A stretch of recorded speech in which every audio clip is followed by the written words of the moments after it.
এই মুহূর্তে প্রচুর আলোচনা চলছে মনোনয়ন নিয়ে। বিএনপি এর মধ্যে মনোনয়ন ঘোষণা করেছে 200-র বেশি আসনে। এর পাশাপাশি এনসিপির কিছু কিছু মনোনয়নের খবর আমরা পাচ্ছিলাম, সেখান থেকে আলোচনা শুরু করতে চাই। এর পাশাপাশি আজকে সরকারের তরফ থেকে সময় বেঁধে দেওয়া হচ্ছে 1 সপ্তাহ ঐকমত্যে পৌঁছানোর জন্য রাজনৈতিক দলগুলোকে, নাহলে সরকার নিজের সিদ্ধান্ত নেবে। সে ব্যাপারেও খানিকটা কথা বলতে চাই। 3 জন সম্মানিত অতিথি রয়েছেন আমাদের সাথে। আছেন রুমিন ফারহানা, ব্যারিস্টার ল, সাবেক সংসদ সদস্য, আইনজীবী, বাংলাদেশ সুপ্রিম কোর্ট। আছেন ডক্টর মোহাম্মদ আব্দুল মান্নান, তিনি কেন্দ্রীয় মজলিসের শুরার সদস্য, বাংলাদেশ জামায়াতে ইসলামী। এবং আছেন জনাব শাহেদ আলম, তিনি সাংবাদিক ও বিশ্লেষক। আপনাদের 3 জনকে স্বাগত। সবশেষ আপনার সাথে স্ক্রিন শেয়ার করা হয়েছিল বোধহয় 2014 সালে। সেই নির্বাচনের সময় মনে পড়বে আপনার সেই দিনগুলোর কথা। একেবারে ভিন্ন প্রেক্ষাপটে এখন আজকে যখন এই মনোনয়নগুলো দেয়া হলো বিএনপির তরফ থেকে, আপনার কাছে কি মনে হয়েছে? আসলে নির্বাচন নিয়ে কি ধোঁয়াশা খানিকটা কাটছে, নাকি এখন অনিশ্চয়তা অনেকটাই থেকে গেছে?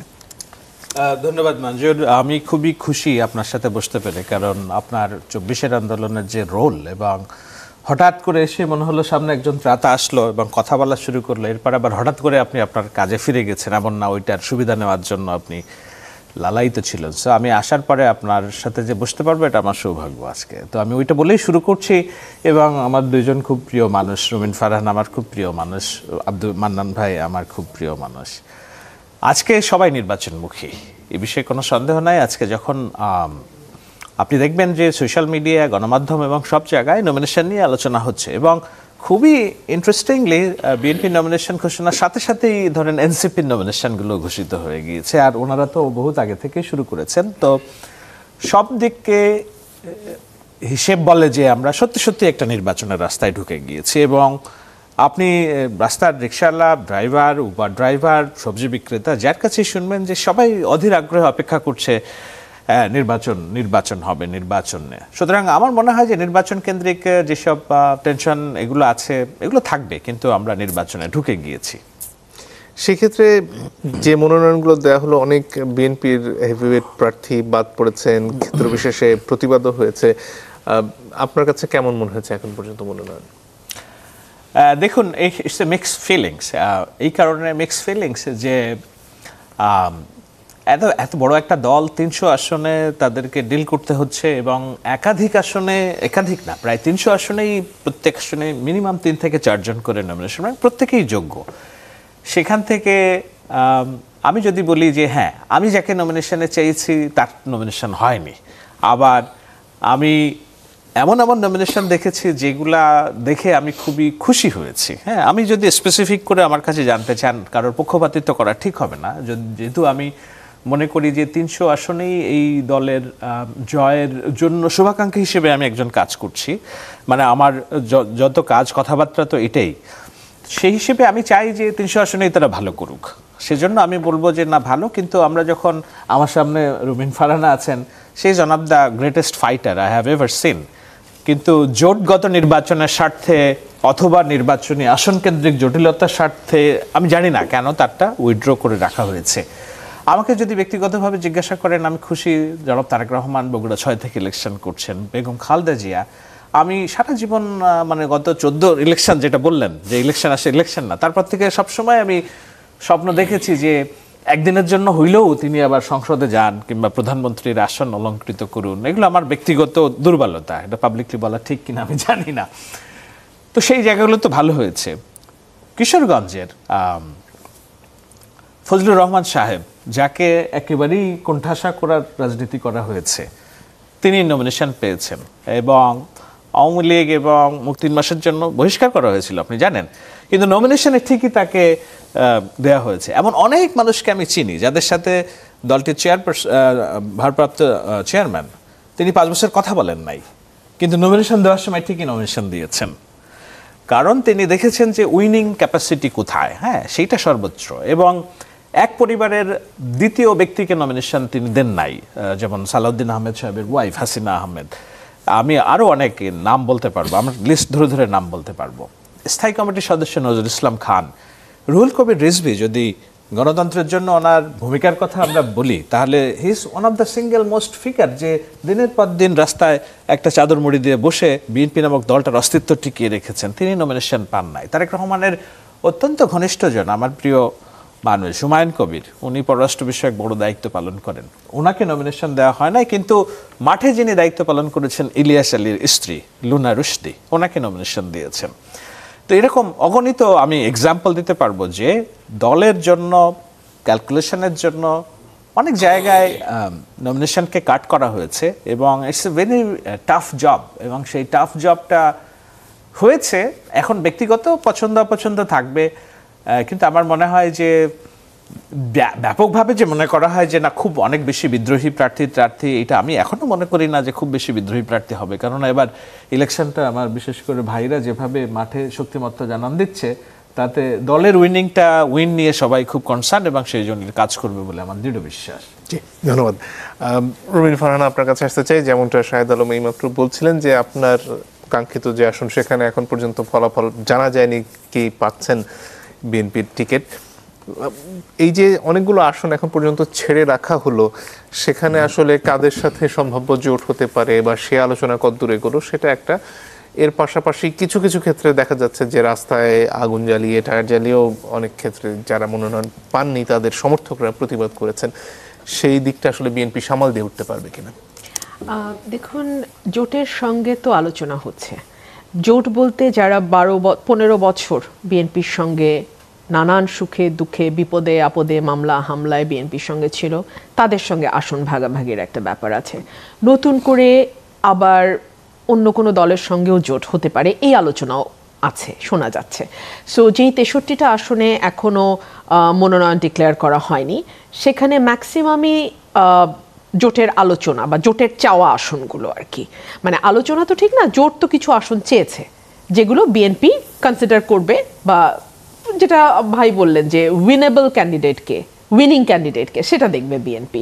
সো আপাতত সেই 63টা উইথ হোল্ড আছে, আমারটাও অন হোল্ডেই আছে।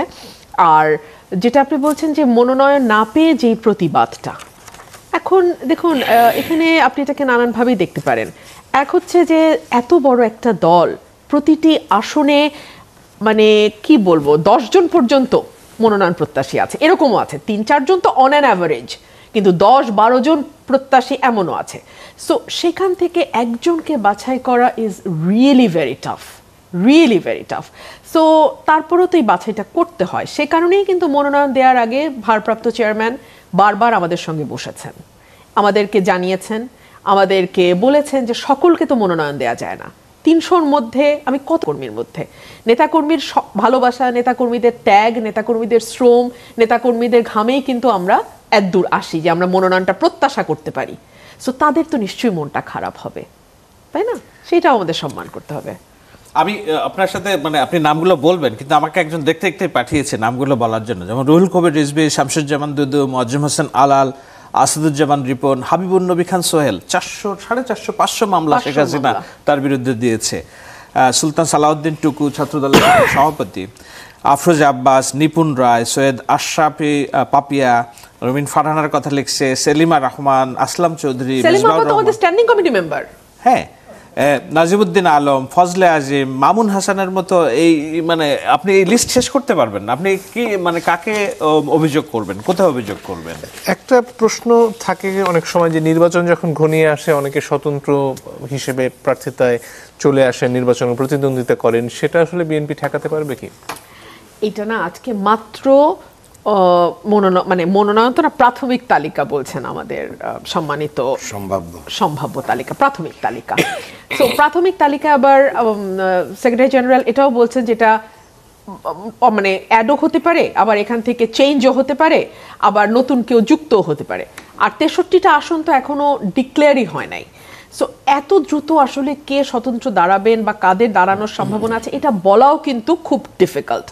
আর এর মধ্যে আমি দেখলাম যে নারী প্রার্থী যদি 5% বিএনপি রাজি হয়, যেহেতু শাহেদ আলম ভাই কয়েকজন নারী প্রার্থীর নাম বললেন, 5% যদি 10 জন, তাহলে এখনো 5 জন কিন্তু বাকি আছে। সো এটাও মাথায় রাখতে হবে। সুতরাং এত দ্রুত আমার মনে হয় স্বতন্ত্র নিয়ে বলার আর বাইরেও যেসব আসনে নির্বাচন কমিশনে দ্বন্দ্ব আছে ওগুলোর ভার্ডিক্ট অপেক্ষা করছে, সেগুলো আমার আসলেও ভার্ডিক্ট অপেক্ষা করছে, আসনটা ভার্ডিক্ট অপেক্ষা করছে। আমি স্টিল বিশ্বাস করি যে শি ইজ কামিং। আমি জানি বাগেরহাট 2-এর একজন ওনার আসনে মানে একেবারে নিশ্চিত প্রার্থী, কিন্তু ওনারটা ওই দ্বন্দ্বের কারণে আটকে আছে। তো এরকম নানান আমার সীমানা নিয়ে এখনো দ্বন্দ্ব। ডক্টর মান্নান, আপনার কাছে আসতে চাই। এতদিন পর্যন্ত আসলে আপনাদের প্রতিদ্বন্দ্বী নিশ্চিত ছিল না, এই এখন পর্যন্ত যে পরিস্থিতি সেখানে আপনাদের অনেক আগে থেকে প্রার্থিতা নির্ধারিত, আপনারা মাঠে আছেন, এখন কি পরিবেশটা পাল্টাবে এবং আপনাদের আসলে কি মনে হচ্ছে এখন পর্যন্ত যে পরিস্থিতি, আপনারা আসলে কতটুকু শক্ত অবস্থানে আছেন? জি, আপনাকে ধন্যবাদ রুমিন আপা, শাহিদ ভাই, সবাইকে ধন্যবাদ জানাই। আসলে আজকে এই টকশোতে যখন আমাকে ইনভাইট করা হচ্ছিল তখন বললেন যে এটা আপনি সঞ্চালক, তো আমি তখন এটাকে লুফিয়ে নিলাম যে আপনার সাথে আমার একবার ফেস টু ফেস দেখা হওয়া উচিত। কারণ জুলাই গণ অভ্যুত্থানে আপনার যে ভূমিকা আমি দেখেছি, আমিও রাজপথে ছিলাম, তো কোনো একটা জায়গায় একটু দেখা হোক এটার অপেক্ষায় ছিলাম, এই জন্য ভালো লাগছে। শাহেদ ভাই কলম সৈনিক, যিনি দূর থেকে আমাদেরকে অনেক আশা জুগিয়েছেন। আমরা ঢাকার রাজপথেই ছিলাম সবসময় এই 15-16টা বছর। এখান থেকে যে দূর থেকে যারা যারা আমাদেরকে গাইডলাইন দিয়েছেন, আশার আলো দেখিয়েছেন, একটা সুন্দর সকাল হবে, তার ভিতরে একজন। আর রুমিন আপার সাথে তো আমার অনেকবার দেখা হয়েছে, আমি প্রত্যাশা করি আপা তার স্থান ফিরে পাক। আর আমি মনে করি ক্লাসে একজন ছাত্র রোল নম্বর 1 এটা সুন্দর না। প্রতিযোগিতা, প্রতিদ্বন্দ্বিতাপূর্ণ কোনো কিছুর মাধ্যম দিয়ে যখন কোনো কিছু অ্যাচিভ করা যায়, সেটার ভিতরে যে টেস্ট এবং সেটার যে শিহরণ বা অনুভবের যে শক্তি, এটা সত্যিই মানে অনেক আনন্দের, এবং এটার ভিতরে একটা আলাদা পাওয়া আছে। মানে খালি মাঠে গোল দেওয়া এটা তো আমলিগ করেছে আর কি, 153টা ডামি। তো আমি মনে করি যে এই নির্বাচনের যে কালো মেঘ, যেটা বিএনপির পক্ষ থেকে অনেক সময় বলা হচ্ছিল যে জামাতকে দোষারোপ করা হচ্ছিল যে জামাত নির্বাচন চায় না, জামাত নির্বাচন মানে লিঙ্গারিং করতে চায়, কিন্তু আমরা দেখতেছিলাম যে বিএনপি মূলত তার প্রার্থিতা ঘোষণা না করেই নির্বাচন থেকে দেশকে আরও দূরে রাখতেছে। তো আমরা এই জন্য আজকে ধন্যবাদ জানাই যে বিএনপি আনুষ্ঠানিকভাবে তাদের প্রার্থীর তার একটা অংশের তালিকা, মেজরিটি অংশের তালিকা ঘোষণা করেছে। আমার আসন ঢাকা 6 সূত্রাপুরওয়ারি, গ্যান্ডারিয়া, কোতোয়ালি, বংশাল এর আংশিক এরিয়া। এখানে আমরা সবচেয়ে অবহেলিত একটি জনপদ, অথচ সবচেয়ে পুরাতন ঢাকা, এটা সদরঘাট, বুড়িগঙ্গার কোল জুড়ে আমাদের এই অবস্থান। দেখেন, এখানে আমাদের ইঞ্জিনিয়ার ইশরাক ভাইকে নমিনেশন দেওয়া হয়েছে। আমি আজকের এই অনুষ্ঠানে আনুষ্ঠানিকভাবে তাকে ওয়েলকাম করছি, তার শুভকামনা করছি। আমরা একসাথে সুন্দর করে যেন একটা মডেল নির্বাচনে যে ফাইট করতে হয়, একটা আইডল হয়ে আমরা একসাথে যে না, আমরা নির্বাচনে পরস্পর প্রতিদ্বন্দ্বিতাপূর্ণ পার্টি থেকে আমরা কি করব, নির্বাচন করব, কিন্তু সারা দেশ দেখুক যে এখানেও একটা সুন্দর কিছু সৌহার্দ্যপূর্ণ এবং সুন্দর। আমি আজকে একটা পোস্ট দিয়েছি আমার আইডিতে, সেখানে আমি একটা মসজিদে ইঞ্জিনিয়ার ইশরাক গিয়েছিলেন, তা আমি সেখানে মসজিদ বলেছিলেন যে আগামী নির্বাচনে কোন মার্কাটা আপনারা চ্যালেঞ্জ মনে করছেন। আমি বললাম যে না, আমি কোনো মার্কাকে চ্যালেঞ্জ মনে করি না, কোনো দলকেও চ্যালেঞ্জ মনে করি না, আমি ব্যক্তিকে চ্যালেঞ্জ মনে করি। যে ব্যক্তির ক্লিন ইমেজ থাকবে, যার সুন্দর রাজনৈতিক চরিত্র থাকবে, তার সাথে প্রতিদ্বন্দ্বিতা হবে।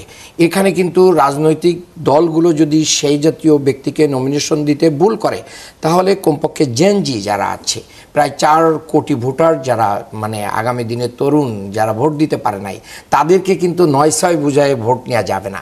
তারা কিন্তু রাইট জায়গায় তার সিলটা মেরে দিবে। তারা যাকে মানে পছন্দ করবে, সেখানে বাপের কথায়ও ভোট দিবে না, পাড়ার কোনো মোড়লের কথায় ভোট দিবে না, কোনো পেশি শক্তির কাছে তারা নতি স্বীকার করবে না। মাঠে আছেন অনেকদিন ধরে, ভোটার আসলে কি বলছেন আপনার এলাকায়? আমার এলাকায় ভোটাররা কয়েকটা মোটা দাগে কথা বলেছেন। 1 নাম্বার কথা হচ্ছে যে মাদকটা মারাত্মকভাবে বিস্তার করেছে, এবং আমি নারীদের নিয়ে যখন উন্নয়ন ভাবনা মিটিং করতেছি, নারীরা খুব রিপিটেডলি অনেক জায়গায় বলতেছেন যে আমার ছেলেটা মাদকাসক্ত, আমার স্বামী হচ্ছে জোয়ারি, আমার পুরো সংসার, আমার পরিবার ভেঙে গেছে, আপনি নির্বাচিত হলে কি করতে পারবেন? এটা তার প্রশ্ন। আমি এই প্রশ্ন শুনে আমার চোখের পানি চলে আসে যে আমরা একটা মানে পরিবারকে ভেঙে ফেলতেছি, অথচ এগুলো রাজনৈতিক ছত্রছায়ায় এগুলো কি হয়, পরিচালিত হয়। রাজনীতি নেতারাই এগুলোর, আমি বলেছি যে কিন্তু আমরা এখন তো রাজনৈতিক সরকার না, না, এখন যে সরকার আছে এই সরকার মূলত একটা অন্তর্বর্তীকালীন সরকার, এটা তত্ত্বাবধায়কের চেয়েও খারাপ অবস্থায় আছে। কারণ হচ্ছে এখানে যে পুলিশগুলো আছে, আপনি জানেন যে বাস্তবতার কারণে পুলিশের মনোবল নাই, পুলিশ এই জাতীয় রিস্ক নিচ্ছে না, কারোর মানে অনেকেরই পকেটে চলে গেছে, যার কারণে কোনো এ পর্যন্ত বাংলাদেশের এই অন্তর্বর্তী সরকারের আপনি দেখবেন না যে একটা বড় বড় পাথরকাণ্ড, পাথর দিয়ে মানুষ মারা থেকে শুরু করে যত বড় বড় ঘটনা ঘটেছে সেই রিকভারি তো নাই, সেরকম এক্সাম্পলারি কোনো আমরা কিছু দেখছি না।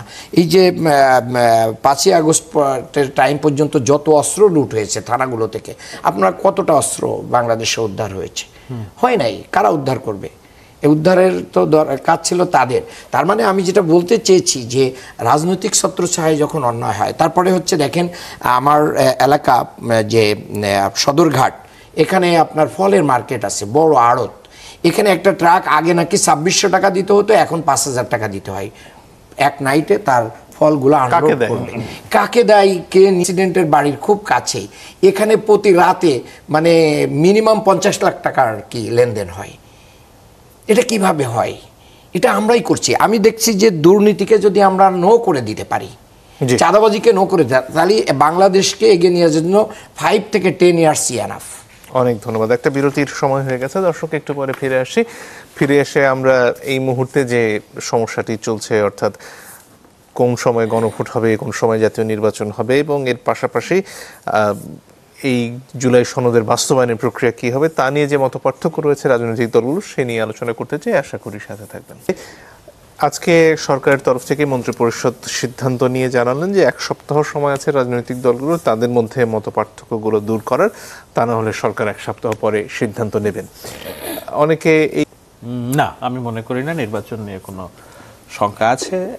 নির্বাচন নিয়ে যেটা সরকার বলেছে, আমার মনে হয় তারা রাজনৈতিক দলগুলোর কোর্টে বলটা দিয়েছে একটু দেখার জন্য যে কতটা তারা সৌহার্দ্যপূর্ণ সম্পর্ক আচরণ করে। কিন্তু আপনি যদি খেয়াল করবেন দেখবেন সরকারের সাথে ঘনিষ্ঠ এবং সরকারের আস্থাভাজন পত্রিকার একটা আমার দেশ আজকে মনে হয় একটা প্রতিবেদন করেছে যে কেটে যাচ্ছে শঙ্কা। সেখানে যেই 2-3টি বিষয়ের কথা বলা হয়েছে, সেই 3টি বিষয় নিয়েও একটা সিদ্ধান্তে আসার, এটাকে কি বলে, সরকার মোটামুটি সিদ্ধান্ত নিয়ে রেখেছে বলেই ওই প্রতিবেদন অনুযায়ী আমরা জেনেছি। যেমন গণভোটের বিষয়টা, সেটা নির্বাচনের আগে না, নির্বাচনের দিন কিভাবে হবে। আমি কাল না পরশুদিন একটা টকশোতে বলছি, দেখেন এটা খুবই নন প্রাগমেটিক একটা চিন্তা নভেম্বরে গণভোট করা, কারণ গণভোটটা একটা খুব সেন্সিটিভ বিষয় এবং এটার প্রত্যেকটা রেজাল্টও বাংলাদেশের ভাগ্য নির্ধারণই একটা বড় বিষয়। সেখানে এই এত 20 কোটি মানুষের ভোট নেওয়া 1 মাসের প্রিপারেশন, ইটস অ্যাবসার্ড। তো এগুলো আমার ভাইরা যারা এই দলের থেকে দাবি করছে, এগুলো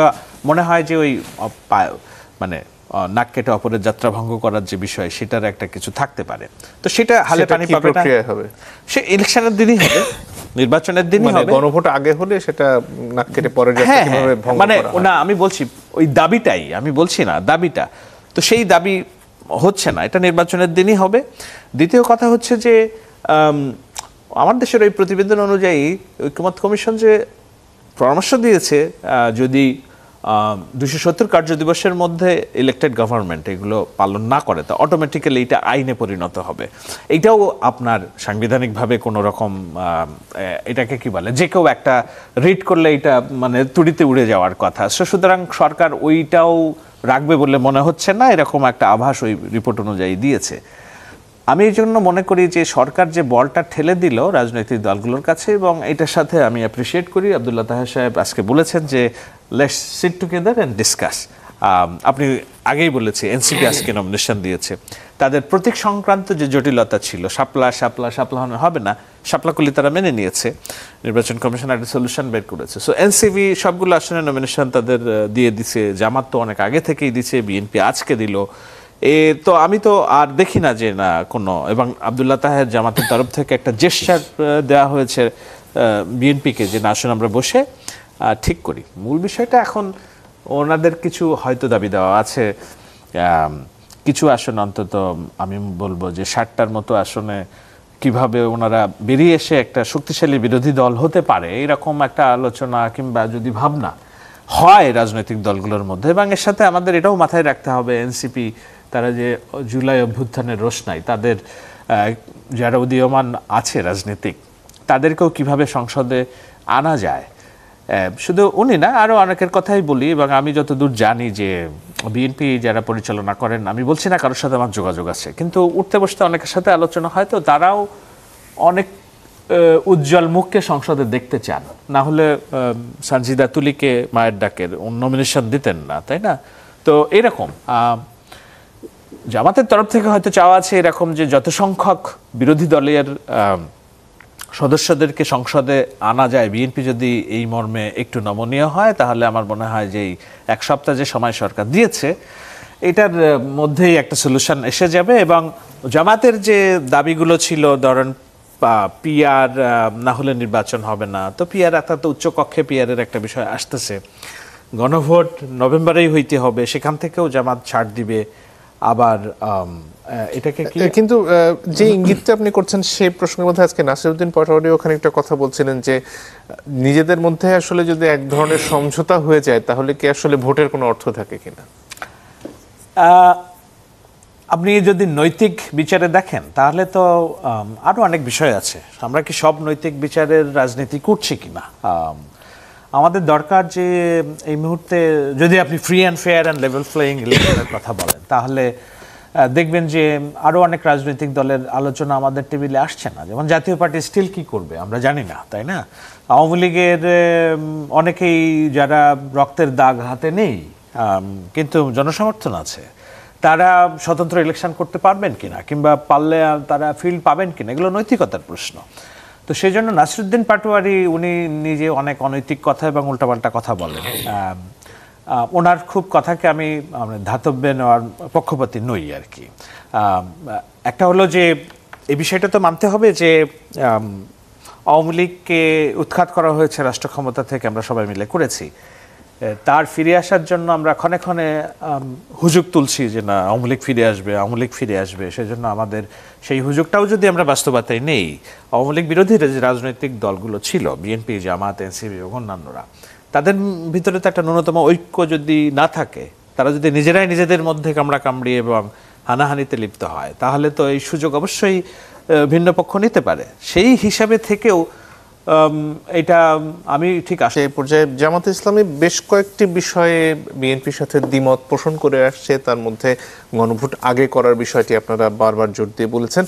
এই যে এক সপ্তাহ সময় দেওয়া হলো, এর মধ্যে আসলে কি প্রক্রিয়া আলোচনা হবে, কে উদ্যোগ নেবে আলোচনা করার? আপনাদের তরফ থেকে রেফারির কথা বলা হয়েছে, সরকারের তরফ থেকে যাতে কেউ থাকেন সেই দাবি করা হয়েছে। আসলে সামনে কি অপেক্ষা করছে এক সপ্তাহে? জি, আপনাকে ধন্যবাদ। দেখেন, আমি এই উত্তরটা দেওয়ার আগে একটু শাহেদ ভাইয়ের কথা বলতে চাই। ভাই জামাতকে 60টা আসন, 50টা আসন, এমনকি বিএনপির মহাসচিবও একসময় এরকম একটা ধূম্রজাল সৃষ্টি করতে চেয়েছিলেন। জামাত ইসলামীকে এখন এভাবে কনসিডার করার কোনো সুযোগ নেই। জামাতের নেতৃত্বে একটা জোট, অঘোষিত একটা আন্ডারস্ট্যান্ডিং 8 দলীয় মিটিং গতকাল আজকেও হয়েছে। তো সেখানে শক্তিশালীভাবেই জামাত আসতেছে এবং 5ই আগস্ট পরবর্তী যে রাজনীতি, সেই রাজনীতির আকাশটাকে কালো মেঘে আচ্ছন্ন করেছে বিএনপির কতিপয় নেতৃত্ব। আমাকে বলবেন অবশ্যই। তো দেখেন, এই জায়গা থেকে বিএনপির জনপ্রিয়তা কি হয়েছে, ক্ষুণ্ণ হয়েছে, যার কারণে এখানে বাংলাদেশের মানুষ কিন্তু একটা বিকল্প বুঝতেছে। আমি মাঠ পর্যায়ে door to door, market to market, প্রতিটা জায়গায় মানুষের কাছে যাওয়ার কারণেই আমি এটা মাঠ থেকে বলছি, ব্যক্তিগত কোনো গবেষণা প্রতিষ্ঠান বা পত্রিকা বা মিডিয়ার তৈরি করা কোনো রিপোর্ট থেকে বলছি না, আমি একজন মাঠকর্মী হিসেবে বলছি। কাজেই আমি মনে করি যে এবার একটা প্রতিদ্বন্দ্বিতাপূর্ণ নির্বাচন হবে। সেই নির্বাচনে যদি আপনারা এই অবস্থা তৈরি করতে চান যে বিএনপি ক্ষমতায় নিশ্চিত আসতেছে আর বাকিদেরকে বিরোধী দল বানানোর জন্য কয়েকটা সিট দিয়ে দিচ্ছে, তো নির্বাচনের আগেই তো ডিসি, এসপি, অন্য যত উইং আছে নির্বাচনে, তারা সবাই মিলেই তো তখন মানে তারেক রহমান খালেদা জিয়ার কাছে ফুল দিয়ে গোপনে গোপনে দেখা করে মোটামুটি অগ্রিম আশীর্বাদ নেবে। আপনাদের মিডিয়াগুলো যে আগে ভাগে সেখানে অবস্থান নেওয়ার জন্য ঠেলাঠেলি করবে কার আগে কে যেতে পারে, তাহলে নির্বাচন দেওয়ার তো কোনো প্রয়োজন আসে না দেশের টাকা পয়সা নষ্ট করে। এখানে কোনো কায়দায় যদি কাউকে ক্ষমতায় দিয়ে দেওয়া যায় সেটাই ভালো। এটা আমি মনে করি পুতুল খেলা না। বাংলাদেশে একটা সরকার পরিবর্তনের যে ধারা, দীর্ঘদিন গণতান্ত্রিক ধারা থেকে আমরা বঞ্চিত। এই জায়গায় ফাইটিংয়ে যদি জামাত একটা সিটও না পায় তো সমস্যা কোথায়? জনগণ যদি না দেয়, আবার জনগণ যদি জামাতকে মেজরিটি দিয়ে দেয়, তাহলে আপনি কেন সেটাকে বলতেছেন? এবং বাংলাদেশে অনেক জায়গায় এই কথা বলা হচ্ছে জামাতকে ঠেকাইতে হবে, জামাত আগামী দিনে তাহলে ক্ষমতায় চলে আসবে। তো প্রবলেম কি? আপনি অনেক কিছু ধোয়া তুলেছেন বিগত বছরগুলোতে, কিন্তু জনগণ তো এরপরও রিজেক্ট করে নাই জামাতকে। জামাতকে তো লাইমলাইটে রেখে দিয়েছে, জনগণ তো রিজেক্ট করে নাই। তাহলে আপনি আমি বুদ্ধিজীবী হয়ে কেন জামাতকে রিজেক্ট করার জন্য মরিয়া হয়ে যাব? এই জায়গাটা মনে হয় খুব সুন্দর দেখায় না। আর আপনি যেটা বলেছেন যে রাজনৈতিক দলগুলোতে, আজকে আসিফ নজরুল স্যার সাংবাদিক সম্মেলনে আরও কয়েকজন উপদেষ্টা তারা ছিলেন, সেখানে যে বিষয়গুলো বলেছেন রাজনৈতিক দলগুলোর কোর্টে বল ঠেলে দিয়েছেন। উনি আজকে বলার আগের দিন ডাক্তার সৈয়দ আবদুল্লাহ মোহাম্মদ তাহের ভাই কিন্তু রাজনৈতিক দল বিশেষ করে বিএনপিকে প্রতি আহ্বান জানিয়েছেন যে আসুন আমরা বসি, আমরা আলাপ আলোচনার মাধ্যম দিয়ে ফ্যাসিস্ট বিরোধী যে শক্তি আমরা এখানে আছি, আমরা আলাপ আলোচনার মাধ্যমে এই অবস্থার সমাধান করি। আপনি দেখেন যে ঐকমত্য কমিশন যে আলোচনাগুলো করেছে, সেখানে যদি রাজনৈতিক দলগুলো যদি সহযোগিতা না করতেও, তাহলে কি ঐকমত্য কমিশন তার নিজস্ব কোনো ক্যারিসমেটিক অবস্থা দিয়ে এই জায়গায় আনতে পারতো না। তবে হ্যাঁ, তাদের একটা বড় অ্যাচিভমেন্ট হচ্ছে তারা মানে ঘন্টার পর ঘন্টা ধৈর্য ধরে এই কাজগুলো করে গেছে। এর জন্য তারা অনেক বেশি থ্যাঙ্কস পাওয়ার উপযুক্ত। এত ধৈর্য আলী রিয়াজ স্যার সহ অন্যান্য যারা আছেন, আমি মনে করি এটা ব্যাপক ধরনের বাংলাদেশকে নতুন জায়গায় নিয়ে যাওয়ার জন্য তারা পরিশ্রম করেছেন। এখানে আজকে মির্জা ফখরুল ইসলাম আলমগীর একটা অভিযোগ করেছেন যে বিএনপিকে সংস্কার বিরোধী হিসেবে দেখানোর একটা চেষ্টা চলছে, এবং এটা বিভিন্ন সময় আপনারাও বলেছেন, সেটার কারণটা কি? এটা আসলে দেখানোর চেষ্টা হচ্ছে না। এটা বিএনপি অলরেডি তাদের কার্যক্রম দিয়ে প্রুভ করেছে যে তারা এই মুহূর্তে সংস্কার চাচ্ছে না, তারা এই মুহূর্তে গণভোট চাচ্ছে না, তারা এই মুহূর্তে প্রেসিডেন্টকে না, জনগণের কথা বলছি, প্রেসিডেন্টের অপসারণ চাচ্ছে না, এই মুহূর্তে আওয়ামী লীগের চাচ্ছে না। এই যে অনেকগুলো কার্যক্রমে এখনই না, আবার মানছেন কিন্তু প্রেসারে পড়ে জনগণের যে এই যে 10 বছর ক্ষমতার মেয়াদ, তারপরে হচ্ছে মনে করেন সরকারি দল বিরোধী মানে দলীয় প্রধান, সরকার প্রধান, এই যে তারপরে পিয়ার সিস্টেমে উচ্চকক্ষ নিম্নকক্ষটা মানেনি নাই, কিন্তু উচ্চকক্ষে মানবেন কি না মানবেন এখনও কিন্তু কনফার্মেশন দিয়ে নাই। তাহলে মূলত জনগণের কাছে ঐকমত্য কমিশনের লং টাইম আলাপ আলোচনার মাধ্যম দিয়ে এটা জনগণের সামনে স্পষ্ট হয়েছে যে বিএনপির কারণে সংস্কারটা লেট হচ্ছে এবং এখনও কোনো একটা মানে কনক্লুশনে আসা যাচ্ছে না। এই জায়গা জনগণের কথা, এটা কোনো দলের কথা না। জি, ধন্যবাদ। রুমিন ফারহানা, বিএনপি সংস্কার চাইছে না এবং বিএনপি নির্বাচনের জন্য যে আসলে প্রস্তুতি, সেখানে এখন পর্যন্ত যে মত পার্থক্য থেকে গেছে তার জন্য দায়ী, যেটা একটু আগে জনাব মান্নান বলছিলেন, সেটার ব্যাপারে আপনার মন্তব্য শুনতে চাই। আপনি 19 দফা বলেন, ভিশন 2030 বলেন, 31 পয়েন্টস বা 31 দফা বলেন, এই সব কিছু বিএনপি দিয়েছে। এখন নোট অফ ডিসেন্টকে যদি আপনি প্রতারণামূলকভাবে মানুষকে ভুল বোঝাতে চেয়ে আপনি যদি এটাকে বলেন যে বিএনপি সংস্কার চাইছে না, আপনি এটা বলতে পারেন, কিন্তু মানুষ কিন্তু বোঝে।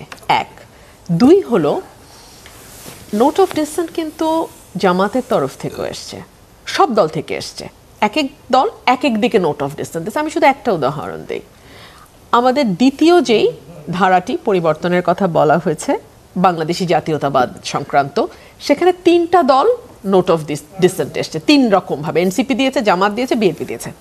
সো নোট অফ ডিসেন্ট মানে সংস্কার না চাওয়া বিষয়টি তেমন নয়, অথবা গণভোট এবং নির্বাচন একসাথে হোক সেটা চাওয়া মানে সংস্কার না চাওয়া তাও কিন্তু নয়, কিংবা 270 দিনের মধ্যে কার্যদিবসের মধ্যে সংস্কার বাস্তবায়ন না হলে অটো বাস্তবায়িত হয়ে গেছে বলে ধরে নেয়া, এটাও সংস্কারকে না বলা নয়। আমি বরং আপনাকে একটা ছোট খবরের দিকে দৃষ্টি আকর্ষণ করি। ধরুন এই যে 84টা দফা নিয়ে মাথা ঘামাতে ঘামাতে আমরা ভুলেই যাচ্ছি যে বাংলাদেশে বিনিয়োগ এখন কোভিডকালীন সময়ের চেয়েও নিচে নেমে গেছে। আমরা ভুলেই গেছি যে 300-র উপরে গণপিটুনিতে মানুষ হত্যা করা হয়েছে গত 1 বছরে। আমরা ভুলেই গেছি যে 360টার উপরে মব হয়েছে 365 দিনের মধ্যে। আমরা এগুলো নিয়ে আর আলোচনা করছি না। আমরা এখন মানে উচ্চকক্ষ নিম্নকক্ষ, প্রধানমন্ত্রী মেয়াদ, তারপর প্রধানমন্ত্রীর সঙ্গে রাষ্ট্রপতির ক্ষমতার ভারসাম্য, এগুলো নিয়ে খুব ব্যস্ত। আপনাকে একটা ছোট্ট উদাহরণ দিই। জনপ্রশাসন সংস্কার কমিশনের 208টা সুপারিশের মধ্যে আশু বাস্তবায়নযোগ্য হিসেবে চিহ্নিত করা হয়েছিল 18টিকে। এটা দৈনিক সমকালের একটা রিপোর্ট। তার মধ্যে থেকে অপেক্ষাকৃত সহজে বাস্তবায়নযোগ্য মাত্র 8টা প্রস্তাব চিহ্নিত করা হয়েছে। তার একটাও বাস্তবায়ন হয়নি, 3টা আংশিকভাবে হয়েছে। সেই 3টা কি কি? মহাসড়কে ফিলিং স্টেশনে স্বাস্থ্যসম্মত শৌচাগার, নাগরিকের পাসপোর্ট পাওয়ার মৌলিক অধিকার এবং সরকারি দপ্তরে নির্দিষ্ট বিরতিতে গণশুনানি নিশ্চিত করা। এই 3টা আংশিকভাবে হয়েছে। কোথায় 208 আর কোথায় আশু বাস্তবায়নযোগ্য 18? তার মধ্যে মাত্র 3টা। সো আপনি আসলে সংস্কার বলতে কি বোঝেন? পণ্ডিতরা একরকম বোঝে সংস্কার, যারা দলের স্বার্থে সংস্কারকে ব্যবহার করতে চায়, যে যত দেরিতে হয় সংস্কার বা বিচারের জজবা তুলে নির্বাচনটাকে যত পিছানো যায় তাতে আমার হয়তো 2টা সিট বেশি হইলো বা কম হইলো, দলীয় স্বার্থে যারা এটাকে দেখে তারা সংস্কার একভাবে বুঝে। আমি তো গ্রামের একেবারে কৃষক, খেটে খাওয়া মানুষ, ছোট দোকানদার, টেম্পু চালক বা আপনার অটোরিকশা চালক, তাদের সঙ্গে যখন কথা বলি, আমি বলি আপনারা পরের সরকারের কাছে কি চান? তারা বলে আমরা সস্তায় চাল চাই, আমরা প্রতিটা জিনিস যেগুলো এখন এত দাম দিয়ে কিনতে হয় আমরা কিনতে পারি না, নিত্য পণ্য, সেটা আমরা কম দামে পেতে চাই।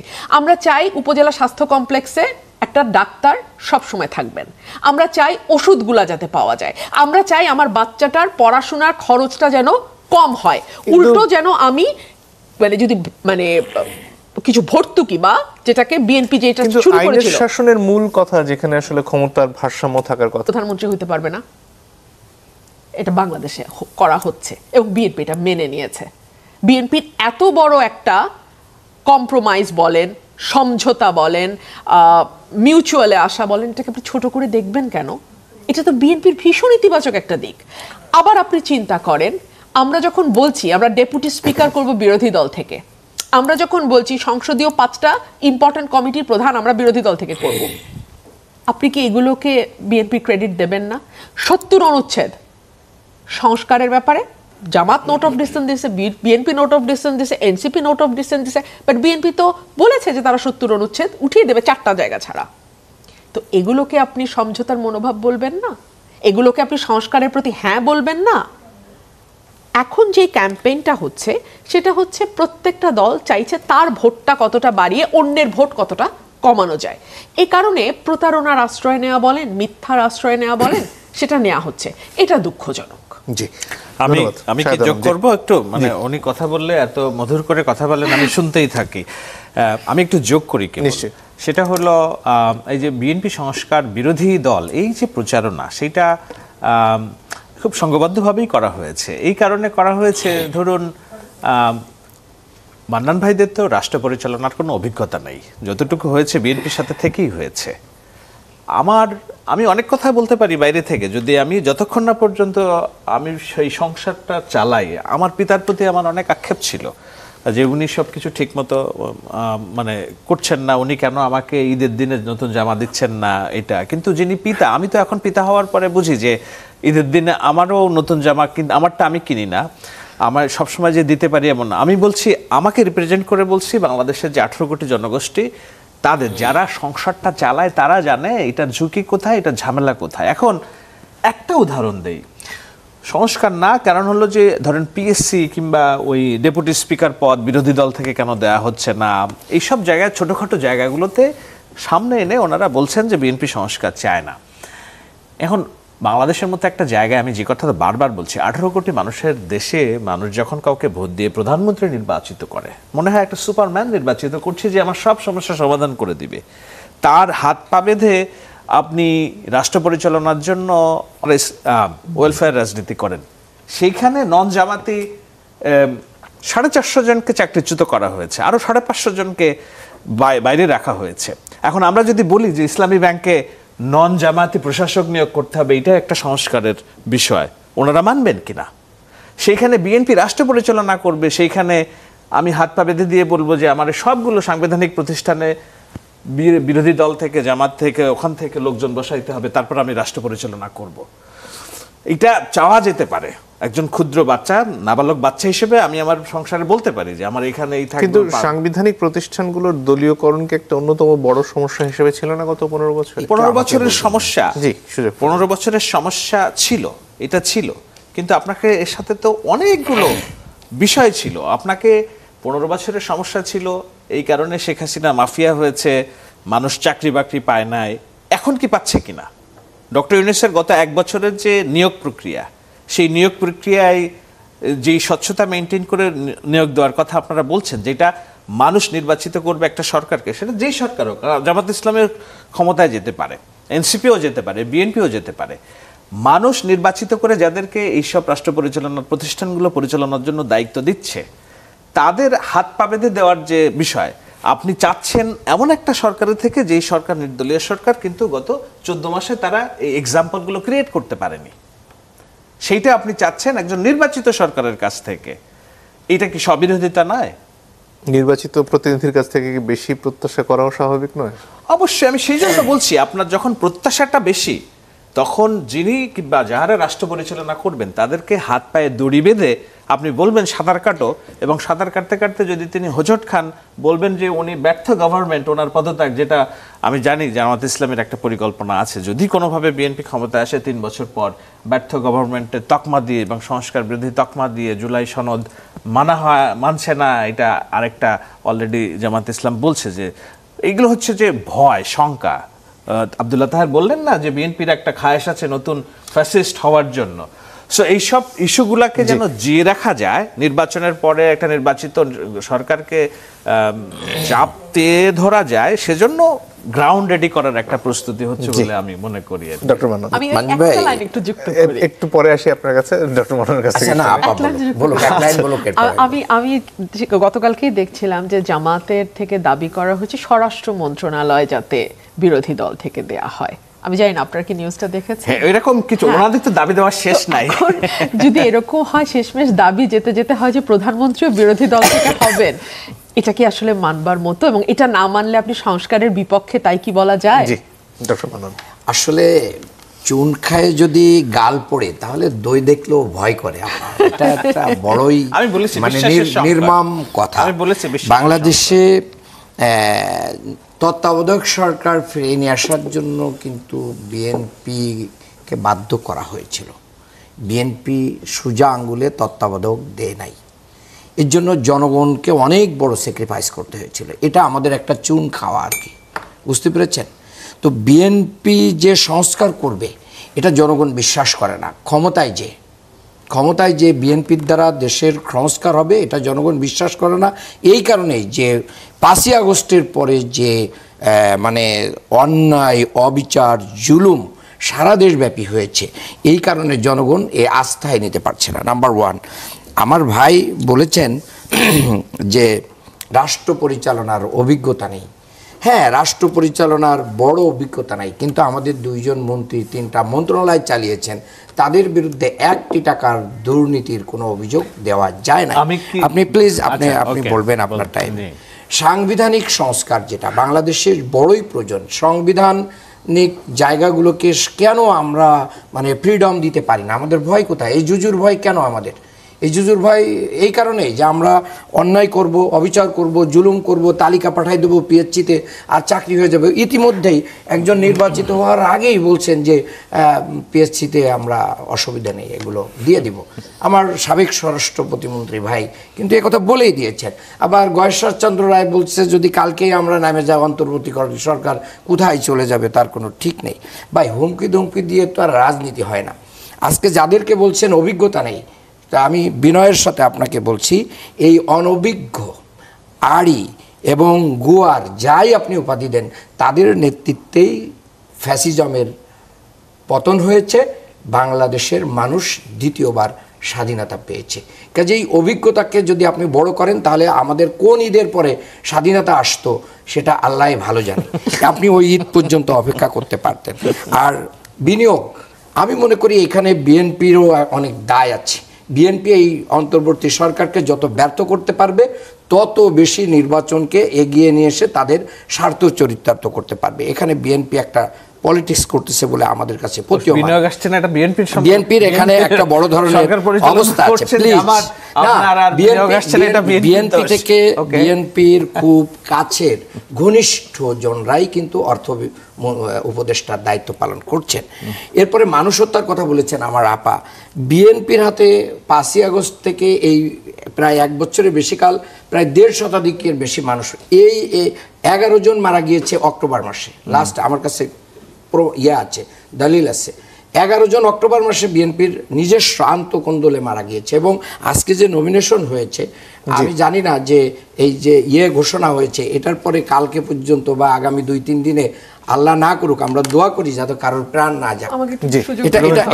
উনি অনেকগুলো বিষয়ে কথা বলছেন, শেষ কথা ফ্যাসিস্ট তাড়িয়েছি, আসুন ছোটখাটো মতপার্থক্য ভুলে যে আমরা বাংলাদেশকে একটা আলাদা জায়গায় নিয়ে যাই আর কাদা ছোড়াছুড়ির রাজনীতি করি।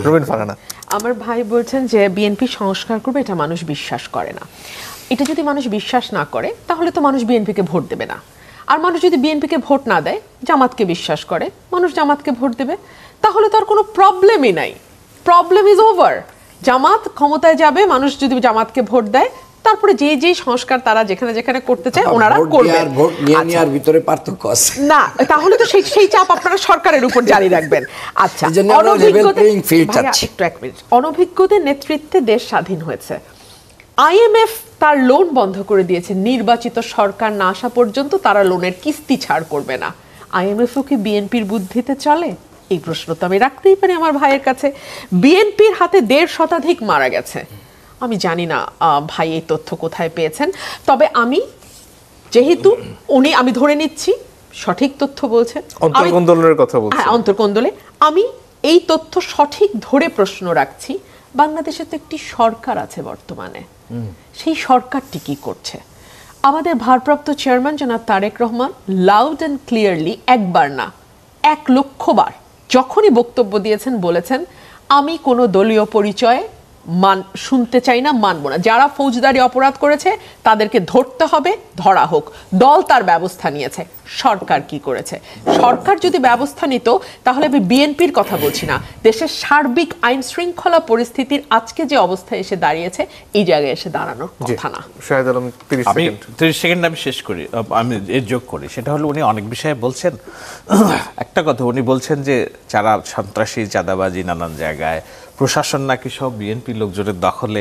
আমি যে আপনারা আগাম বিজয় ঘোষণা করে দিচ্ছেন তো আগে, এই জন্য যে বাংলাদেশের 64 জেলার মধ্যে ডিসি অন্তত 38 থেকে 42 জন জামাত সমর্থিত ডিসি।